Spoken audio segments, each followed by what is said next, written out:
Welcome everyone back to another Beyblade video, and today I'm going to be going over out of the legendary bladers in Beyblade Metal Fury who did a good job of fighting Nemesis. So I'm going to be going over some bladers that did great against Nemesis.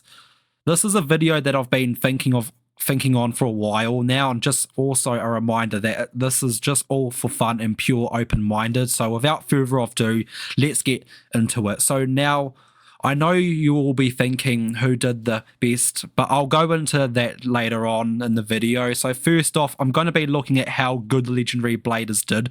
So let's start. I'll start with Kyoya. Now what I liked about Kyoya is he managed to pull off a decent tornado on Nemesis, which to me looked really clean, especially that he sent Nemesis flying into the air. Not that it was too high, but it was definitely a really decent shot in my opinion. And even watching this back as a kid, I always was impressed with how Kyoya pulling off that tornado on Nemesis. So right, that's what I've got to say about Kyoya. Right, moving on next, I'm going to be talking about King.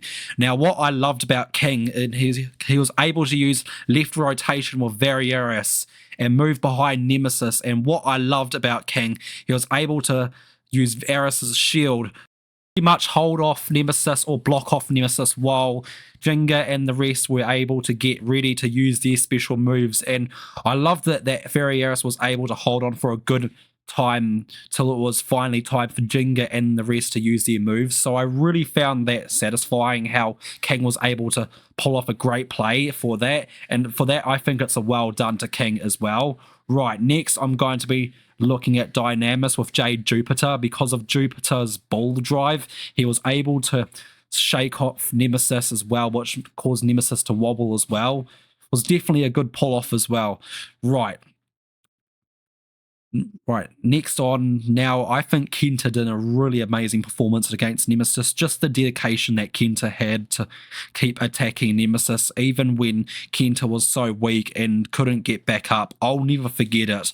And even Sagittario evolved into Flash Sagittario and was able to put up a more powerful fight against Nemesis, both going clash on, using full power as well. Now I'm going to look at Jinga and Pegasus, where they were about to go to the final drive attack on Nemesis. I love that Jinga was able to pull off such a tough attack, and I actually think it was a good shot as well, but still not powerful enough to actually knock Nemesis down, because after that Nemesis got even more powerful again and pretty much knocked Jinga and the rest of the bladers back. Now, before I move on to my final blader, I'm going to be going with Yu and Flame Libra. Now, what I really loved about what Yu did is I loved it that his Inferno Blast, his final Inferno Blast, was able to break through Nemesis's cover dome. I really thought that was an impressive pull-off as well, even though it caused Libra to stop spinning, but it was worth it for Jinga, and the other 4 seasons were able to pull up Zeus's barrier as well.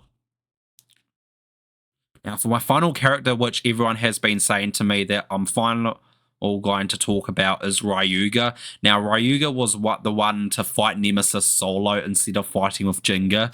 Now, first of all, I just love it that Ryuga was able to put up such an incredible performance against Nemesis. Now, things in the battle I actually liked. First of all, when they launched into battle, they used a full-on power attack right away, which I thought that was totally epic. I wish we saw more of those kind of battles, but I think it was definitely a good clash to begin with. What else I liked that too is that Ryuga was definitely able to get really good hits on Nemesis, which I also really liked as well.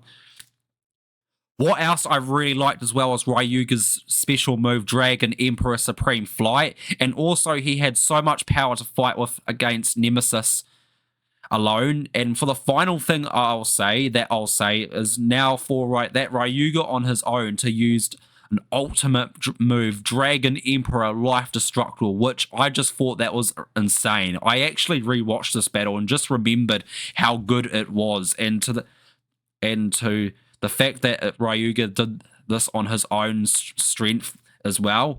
Good old times. Now that's going to be an end on today's video. Thank you all so much for watching. I still got lots more content planned as well. I know it's been slow for the content recently, but I will be working on a lot more to come, and I'll see you guys on my next video soon.